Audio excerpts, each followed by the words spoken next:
Волжско-Камская Булгария – государство, существовавшее в Среднем Поволжье и в бассейне реки Камы. Это территория современных Ульяновской и Самарской области, Республики Татарстан, Чувашской республики.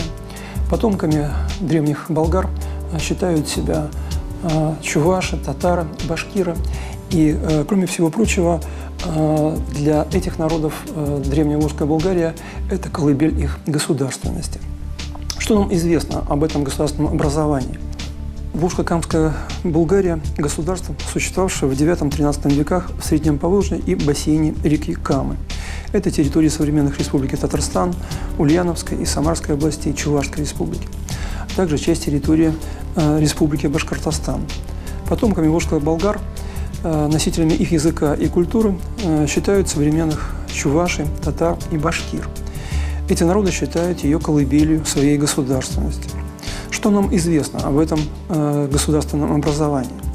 К XII веку Волжская Булгария была уже вполне сложившимся феодальным государством с относительно сильной центральной властью, крепкой экономической базой и широкими торговыми и дипломатическими связями. Булгарское государство играло особую роль в политико-экономической жизни Европы.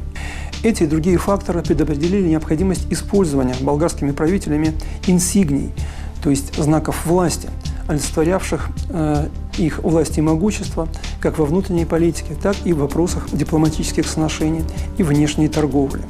К сожалению, малое количество сохранившихся письменных памятников не позволяет составить целостное представление о них. Важным источником информации о символах власти Волжско-Камской Булгарии в период зарождения ее государственности выступает записка Ахмеда ибн Фадлана. Как следует из текста записки, среди них особая роль отводилась знамени. К сожалению, отсутствие источников не позволяет достоверностью говорить о внешнем виде булгарских знамен. Поэтому мы можем опираться лишь на косвенные данные. Использование знамени или так называемого знаменного комплекса у кочевых народов, проживавших на территории современной России и сопредельных государств Центральной Азии, изучено достаточно подробно. И это позволяет нам составить достаточно четкое представление об этом объекте и о волжско-камских булгар.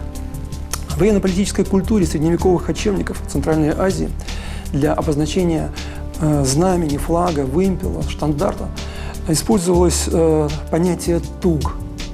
Его появление относится к глубокой древности и связано с кочевыми обычаями тюркских народов. Традиционный древнетюркский туг представлял собой конский хвост или пучок конского волоса, который крепился к жерди. О происхождении этого слова специалисты спорят давно. Часть считают, что это слово древнетюркского происхождения. Другая часть говорит о том, что настаивает на том, что это слово китайского происхождения. Но и в том, и в другом случае это понятие обозначало одно и то же – знамя, штандарт. Какие же были по своему внешнему виду знамена? По форме, в своем полном виде, знаменный комплекс состоял из древка, к которому крепилась навершие, челка стяговая, это пучок конского волоса, и, собственно говоря, полотнище. В качестве знамени мог выступать лишь бунчук, то есть вот этот самый конский волос, без полотнища. Такой вариант широко применялся на Востоке. Первоначально древнейшими знаменами были фигурные навершия, изображавшие различных животных и в редких случаях человека, выполненные из меди или из бронзы. Подобные фигурные штандарты известны как волчьи знамена, и они были широко распространены у тюрков. Но особенно интересны приводимые Никитой Яковлевичем Бичуриным сведения о ритуале приема древнетюркскими каганами послов. Обязательным условием было поклонение волчьему знамени. Без этого к верховному правителю послы не допускались. То есть знамя представляло собой волкоголового дракона, который развивался на ветру и, вероятно, при этом еще издавал воющий звук. Подобные знамена с головой дракона использовались не только древними тюрками, они известны и в Древнем Риме, и в Иране, и в Китае. Говоря о возможной форме болгарских знамен, нельзя не упомянуть о материалах раскопок в районе села Шиловка Сенгелеевского района Ульяновской области. В одном из курганов были обнаружены 9 фрагментов изогнутых костяных пластин. Общим для всех изображенных на них сюжетов является наличие у воинов характерных двуххвостых знамен.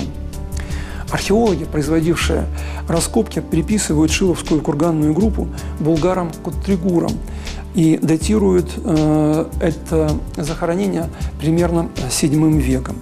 Не менее интересно изображение конного воина в кольчуге на одном из сосудов из Микложского клада. Правой рукой всадник сжимает знамя с узким полотнищем, заканчивающимся верхней частью двумя характерными косицами.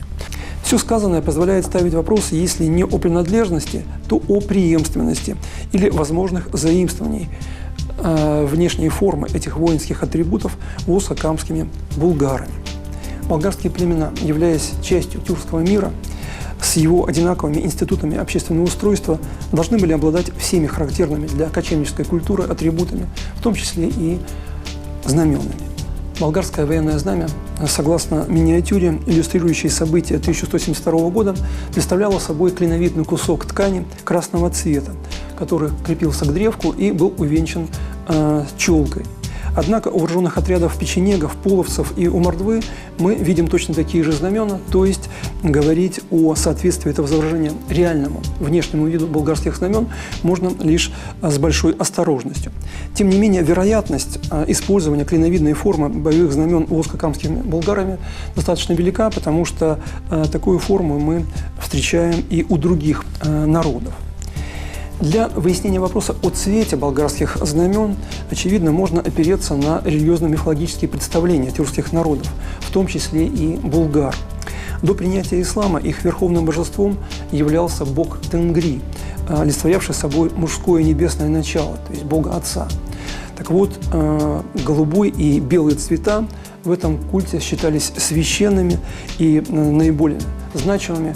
Они обладали некой оберегающей силой. Не менее важное место занимал черный цвет, который ассоциировался с землей. Не менее распространенным компонентом тюркских имен был элемент сары, желтый, считавшийся у тюрков цветом аристократическим. Имена с перечисленными компонентами зафиксированы в древних тюркских письменных памятниках. Особо отметим, что у чувашей желтый цвет также является самым почитаемым, что нашло отражение в современных символах, государственных символах Чувашской республики, гербе и флаге.